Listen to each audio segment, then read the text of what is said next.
Let's kick off with our new segment, where Tim McKibbin from the Real Estate Institute of New South Wales provides his weekly guidance for property buyers and sellers.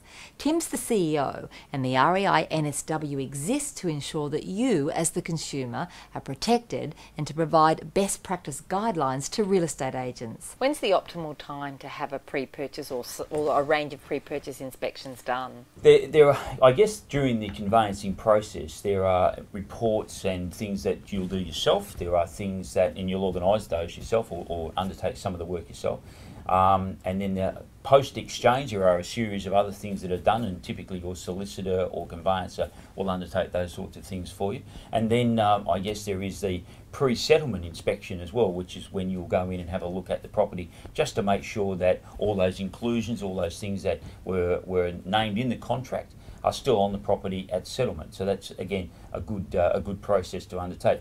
You know, you will often buy a property inclusive of expensive tap fittings or chandeliers and these sorts of things, and you would certainly want to know that all those things were in the property just prior to settlement. If you get past that point where you've exchanged contracts, or in other states of Australia you get to the point where your contract becomes unconditional, what happens if you find out after that some of these things aren't as you'd like them to be? What you're alluding to here is after the exchange of contracts, there are I guess legal relations between the two parties, and you have created a binding agreement. Whilst you can, in certain circumstances, be able to get out of the contract, rescind the contract, if you will, but those circumstances, I guess the opportunities to get out of it are far more limited than if you decided that you wouldn't enter into the contract. So it's far better to discover these things prior to exchange of contract. So I guess to take your point, do as many of your inspections prior to exchange rather than post-exchange, because then your opportunity to be able to avoid your obligations may be limited. When you think about it, it's really a case of buyer beware, isn't it? And the old caveat emptor principle, yes, exactly right. And if you decided that you wanted to go ahead and buy a property and you did some inspections and then you exchanged on that contract, or it became unconditional, but then something else came out after that contract was exchanged, is the buyer really locked in at that point? It depends exactly on what the thing has come out. If it is such a critical issue to the actual contract itself, then probably no. If it is a minor thing, probably yes. But you still may be able to negotiate, I guess, some reduction in the price. Again, it depends on what the issue that you've discovered. But my advice would always be, do all of your work before you exchange the contract.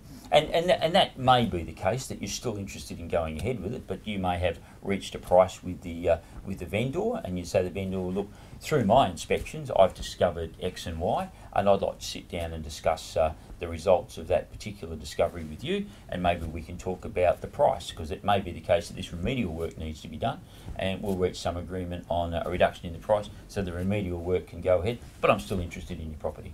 Somebody really should go and have a really good look through a property just before it settles as well, shouldn't they? Just to make sure that those inclusions that you talked about are still all there and haven't been taken away. It's exactly right. Obviously, when you exchange the contract, in the contract itself, it is going to make note of those inclusions you're talking about. And typically, we're talking about things like, I guess, expensive plumbing ware, chandeliers, and the list obviously goes on.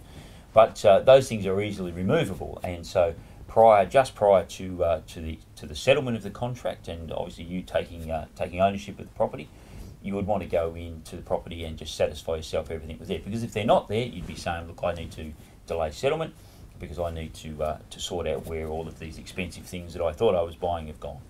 Typically, the people who watch this show are investors, and investors often don't go and inspect a property at any stage during the buying process. So how can they get help when they're buying interstate, for example? Well, you obviously, if you are an investor and you have a multitude of properties, you're relying on reports. So the reality of it is that you are outsourcing the same function, so rather than doing it yourself, that you're outsourcing that function. But there's a difference, I think, between an investor and somebody who's buying a home. Somebody who's buying a home is looking, I guess, for a place where they can live, they raise their family.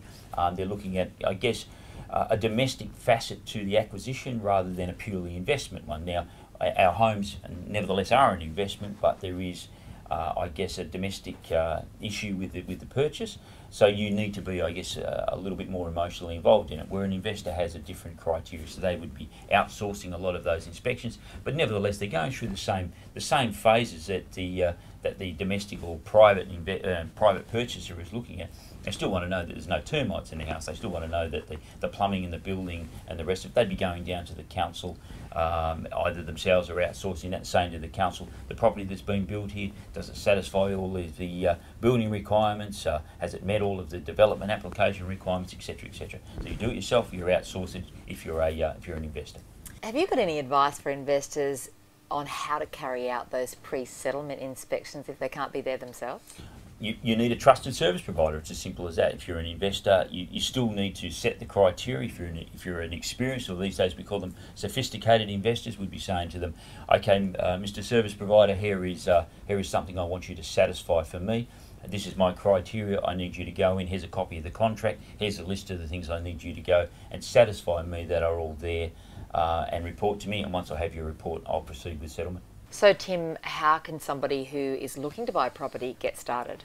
Well, if you don't have, a relationship with some of these service providers that we've discussed, then certainly if you speak to your real estate agent or the real estate agent acting for the vendor, or if you are retaining the services of a buyer's agent, they can obviously refer you on to various providers. But those people can then refer you to respected people in the community who can go and provide those services. Also, your conveyancer or your solicitor, typically we'd have relationships with those sort of providers. They can go there. But if you have to go and do it yourself, please go and ensure that these particular people are suitably qualified. You can do that through the internet and search their licenses and these sort of things. But always use qualified people.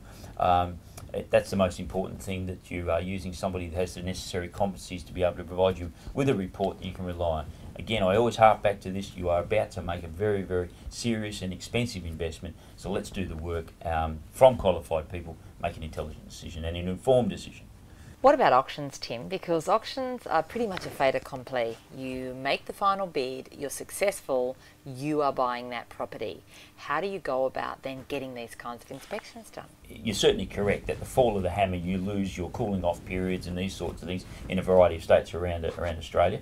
For those that have cooling off periods, it doesn't exist for the auction process. But my view about pre-purchase inspection reports doesn't change. You commission those reports prior to the auction. So I guess it doesn't change greatly, and your solicitor or conveyancer will undertake a variety of inquiries on your behalf post the auction. But I don't think things change greatly with the auction process.